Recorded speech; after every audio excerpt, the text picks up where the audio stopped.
PGS5 just ended yesterday, and I thought I'd make a really short video explaining how that affected the PGS points and what each team needs to make it to PGC through PGS points. I'm gonna try and keep this short for you guys, but it gets a little interesting because for PGC, there's actually two different categories of teams. It's the top 4 and the top 8 teams of PGS points that get seeded into a different stage. So you actually do get an advantage if you're in that top 4, so it matters even more how you perform at these PGS events. I'm a little bit sick at the moment, so you'll have to excuse my voice. That's what we're dealing with at the moment. If you're not familiar with these kind of videos, I've written a piece of software that basically simulates random outcomes for PGS6 and then says the team you care about, let's say FaZe Clan, gets 3rd place at PGS6. What are their chances to make it through PGS? That's basically what the software will spit out. It's not perfect, it's not close to it, but it will give us a pretty good idea of what these teams need and what results will be enough for them.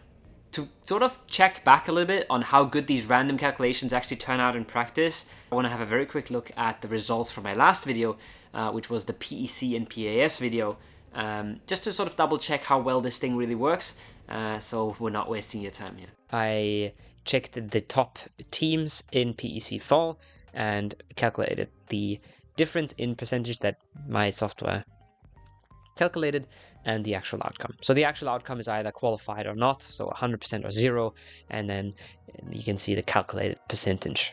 If you're looking at the 4 slot scenarios, so if Na'Vi, Eternal Fire, FaZe, Ascend do not qualify through PGS points, everything is pretty accurate, except for BB, the software said 25%, and they actually did make it. So basically, I think to sum it up, you can say the software will give you a very good idea about teams that easily make it or can't make it, and then it's going to get a little tricky for teams that are in that middle segment, something between 60 and 30% especially.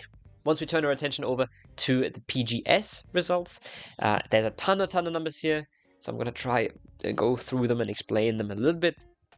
The first thing you see is Twisted Minds, Sonics, and Cerberus are mathematically guaranteed. They are already through.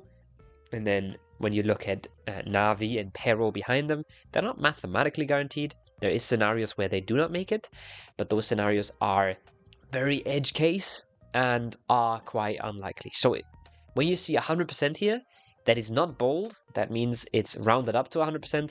That means in 5 million scenarios, less than 0.5% of the time, it wasn't enough to qualify. Once you step down 117 and TSM, you come into the teams that kind of should make finals if they want to feel good about their chances, and a TSM, I'd say they want a top 8 to lock that stuff in, but they have a chance even if they don't perform as well. It just depends on how the other teams play. FaZe and KDF, you're looking at a top 3 or maybe a top 4 depending how things go. Eternal Fire top 3, and New Happy top 2.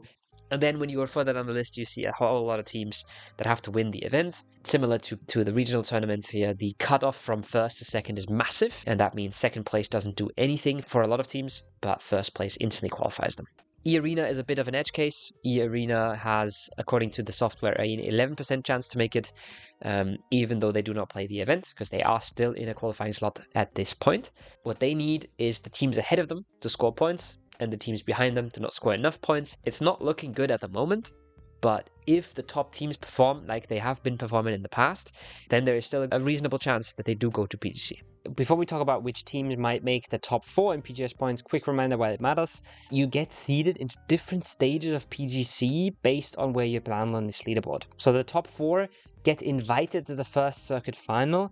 The top 5 to 8 get invited into what's essentially sort of something like a winner's bracket or a stage 2, and everybody else has to play their way through stage 1. So you get an advantage, you get a head start into PGC if you perform well at these PGS events.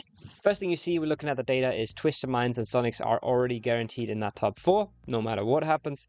Cerberus is also looking extremely likely to stay in that top 4 and get a bit of an advantage at PGC. And then it's a lot of teams fighting for that 4th slot in the top 4. Na'Vi is closest right now.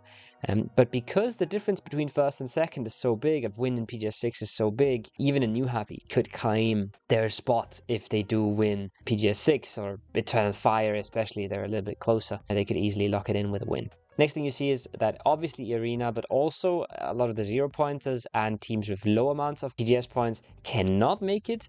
into that top 4 anymore.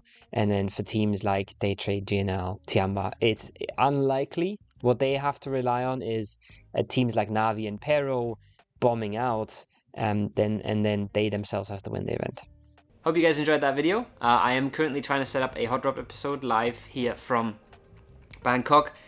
I haven't found a place to film it yet, but once I do, I'm definitely recording at least one Hot Drop episode here between PGS 5 and 6.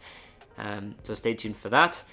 And if you want to support, there's always my creator code. Best way to support me for free. There's a couple of really nice skins coming out very soon, so I'd really appreciate that. And I'll see you guys in the next video.